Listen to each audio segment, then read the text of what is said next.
Good morning, my gelflings. It's Lore, and today I want to talk about how to speak spirit. A higher consciousness, a higher frequency, a higher power, your higher self, your intuition, your psychic abilities, your sixth sense, whatever you want to call it. There is a language there. Now I say how to speak spirit because we understand speaking as a language, but really speaking spirit involves a lot more listening because we speak all the time. For me, I talk to myself constantly, or my brain is always like blah, blah, blah, blah, blah, blah, blah, blah, blah, blah, blah. But when we speak spirit, we're quiet and we listen and we pay attention.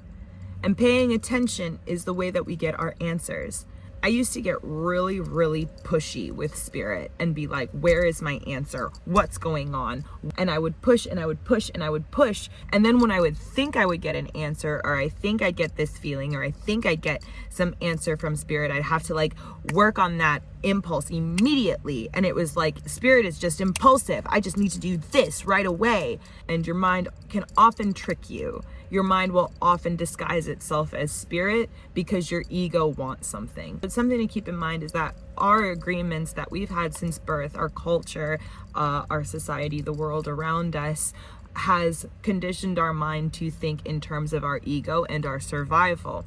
So a lot of times your mind will speak in what you think is a spiritual language when really it's disguising its ego to basically serve something on a more materialistic plane. Now, there's nothing wrong with that. This is part of what makes us human. I don't really believe in pushing any sort of ego death. We need to embrace our egos. We should embrace our shadows. But when it comes time to really following the path, the spiritual path of our life, we need to be in connection and alignment with Creator and with our highest self. And we need to be able to differentiate the voice that is in our head that is trying to serve our ego, and the voice that is beyond our head, above our head, that is trying to support our highest good. So how can you tell the difference between the egocentric mind and the higher self? First thing to do is to just shut up and pay attention. I think a lot of times people will rain prayers and questions. First of all, the spirit is not very impulsive. The spirit is very gentle, and the spirit offers very soft suggestions. Very, very rarely will the spirit be like, wait, stop, you gotta do this thing. People don't realize that spirit doesn't typically speak like that because they're not paying attention. So if the spirit really is trying to get the attention, then sometimes it does act in those ways. But what I'm trying to talk about is getting into the habit of speaking spirit. Try to just calm down, because our egos really want to be the center of attention. Our egos really want to be our highest self. So they will trick us. But if you just shut up and pay attention, then you might find that, oh, you know what? This actually may be my ego. I'm just going to let this percolate. I'm going to let this settle. And it's very, very important that we allow things and ideas to just settle inside of us and just listen. The term listening might seem kind of vague. So what do I mean? How do we listen to spirit? So there are several ways to get into a receptive state where we can listen. The first thing to do is to really just get the mind out of the way. Think less, feel more. I can sit around all day and seemingly look like I'm doing nothing, but my mind has been so many places that by the time it's the end of the day, I'm exhausted. Trying to quiet that monkey brain, as they call it, or the monkey mind, is not easy to do. One really nice way to get your mind out of the way and to do this on a really regular basis as often as possible is to take a drink of water. In my case, I have coffee, or whatever you have. Water is preferred. You take water and you take a deep breath. And I mentioned this in my other video. When you drink water, you take a breath. Water and oxygen are the most vital things in our body.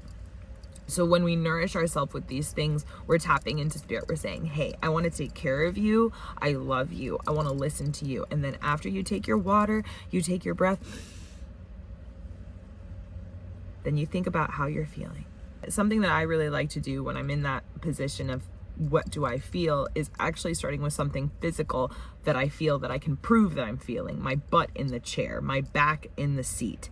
something physical, and then I can work my way kind of further closer towards my body, the leftover coffee under my tongue. And as I dive deeper, I can identify, oh well, I feel a tension between my shoulder blades, a softness between my ears. And so getting deeper into the body and saying, where are my emotions?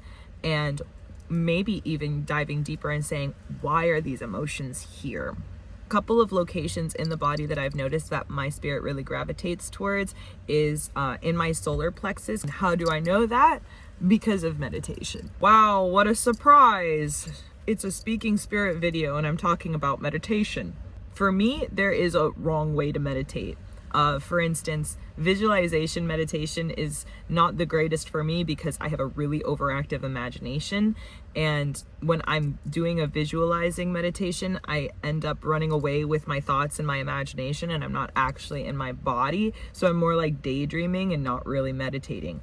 On the other hand, the meditation where you just kind of sit and you be and you breathe and you just focus on the moment and the present is really, really challenging to do, especially when I first got started. Now that I've been meditating for a while, I can go into those states, but it's really, really difficult to start out with. And I think had I tried to start my spiritual recovery with that type of meditation, it would have scared me away because it's really difficult to do.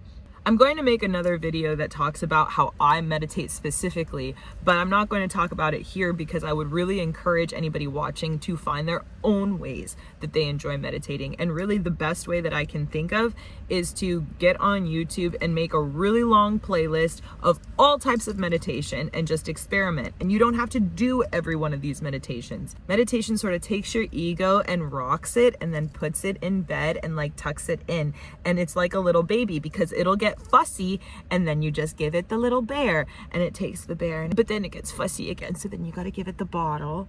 And that's kind of what meditation does for your ego, and the more often you do it, the more the ego will start to behave. Another way to get into a state of reception is to rest and take naps. And I don't mean like you have to take a 2-hour nap or anything like that, but just set a timer for 10 minutes and lie down, maybe light a sweet smelling candle and just commit to resting and pretending to sleep for 10 minutes. It's funny because I definitely have plenty of 10-minute opportunities to lie down and rest that I don't take for really no reason at all. Lying down and resting for 10 minutes makes such an enormous difference for how receptive your body is going to be. Napping and resting are very important, but so is moving around. Because a lot of times we'll have just energy throughout the day, whether it's energy from our coworker or energy from our dog or energy from our roommate. It'll be this stagnant, sticky energy that is all like sort of stuck to us. And when we move around, we're breaking up all of that energy, especially if we have a way to move around outdoors, whether it's taking a walk, dancing, getting into some water. If you can't go outside, just any type of exercising inside. Jump around a little bit, dance around in your house, walk around your room, because what you're doing is you're not just nourishing your body with movement, but you're also just breaking up the energy around you. The last suggestion I'm going to make to get yourself in a more receptive state to listening to spirit is to just take care of yourself. Something that I'm discovering in this practice is that taking care of yourself and having a connection with spirit are actually the same thing. I'm gonna say that again because it's really important.